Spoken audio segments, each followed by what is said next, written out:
Hello guys, welcome to my life.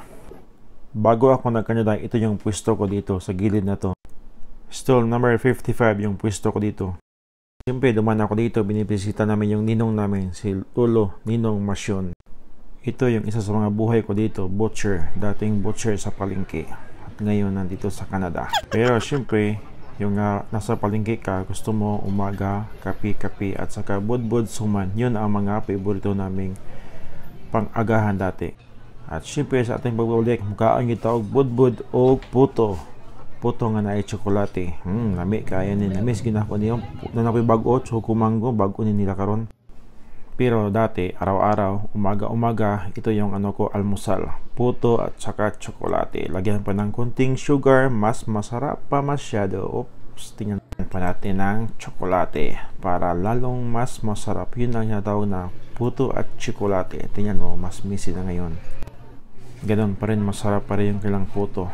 Mula noon hanggang ngayon, dito sa palengke ng Dumaguete City. Grabe guys, namimiss ko to araw-araw kasi dati ito yung mga kinakain ko umaga habang nasa palengke ako nagtitinda ng karneng baboy kasi yun naman talaga ang isa sa aking negosyo bago ako nagpunta ng Canada.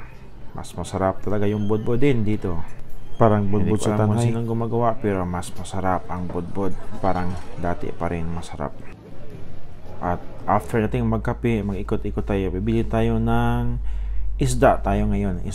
Bibili tayo ng isda ngayon para fresh na fresh yung ating kakainin. Fresh na isda, hanap tayo guys.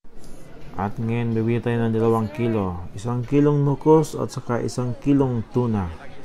Yung tuna na masarap. Hanap tayo guys, hanap tayo ng tuna. Oh, bangus yan, bangus. Oh, sarap din yung bangus, pero ito yung try natin ngayon to, tuna na isda. Usa lang gold ka kilo, kay lami kayong ikaw ng tuna, lami kayong sabuan na ron ba, sapaw pa more. At hanap tayo ng seaweeds ngayon, yung seaweeds na mas masarap, yung lukot at saka oh, ito na, nandito na tayo sa seaweeds. Of course, hindi tayo mapalit og bulad, mangita tag bulad. Ano po, may lami? Naaman ko dito lahi na kay frozen. Ang ilang bulad fresh pa daw, fresh gikan sa dagat. Bitaw guys, thank you for watching.